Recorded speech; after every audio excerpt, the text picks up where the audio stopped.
Hello and welcome to Famous Gays and Lesbians, Alleged and Otherwise.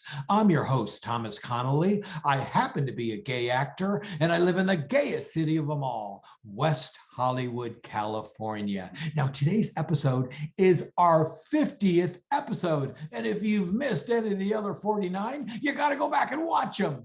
Now, today's episode is about coming out as a gay or lesbian, and it ruined your career, or maybe it shifted it in a different lane. And to illustrate this, first up, we have the remarkable actor Rupert Everett. At 24, he was a big star in films like Another Country. He wound up being BAFTA nominated for this.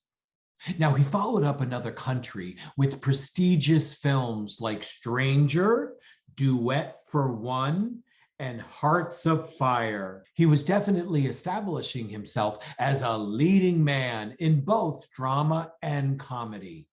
Rupert Everett then made the bold decision to come out to the world as a gay man in 1989.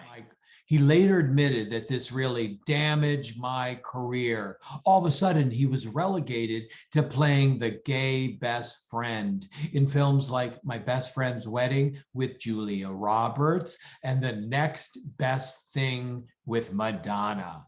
Landing male heterosexual roles were not being offered to him.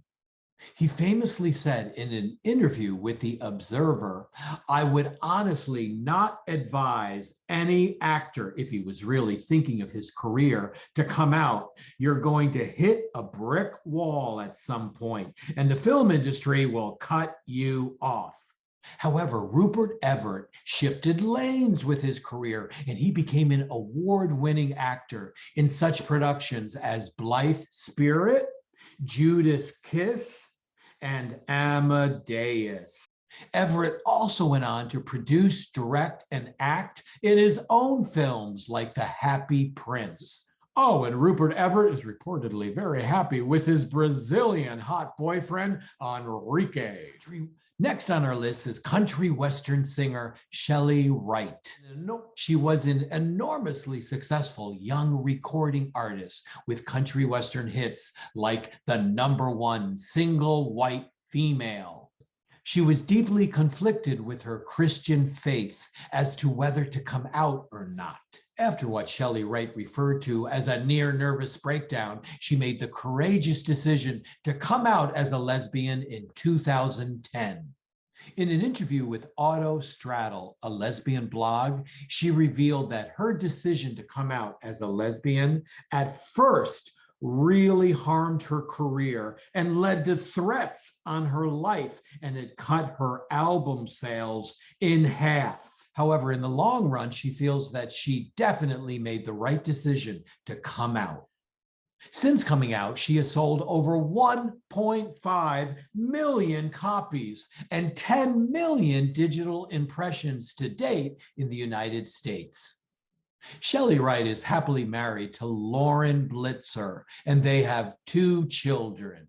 And last on our list is former NFL athlete Michael Sam. He's the very first out gay football player to be drafted to an NFL team in 2014. And since then, he has had brief spells with the Dallas Cowboys, the St. Louis Rams, and the Canadian Football League's Montreal Alouettes.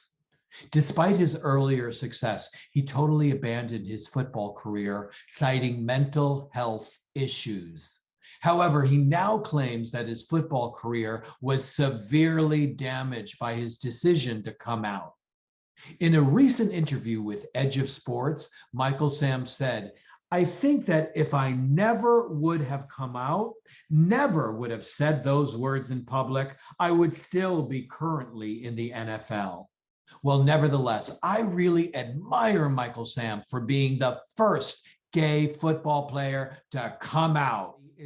Let's face it, the LGBT community is never going to make any progress by everyone hiding in the closet. Coming out is not always the easy thing to do, but in my opinion, it's always the right thing to do. While it has impacted all their careers, they're making it easier for future performers, athletes, and singers to publicly come out. So bravo to Rupert Everett, Shelley Wright, and Michael Sam for having the courage to stand in their truth and come out to the world.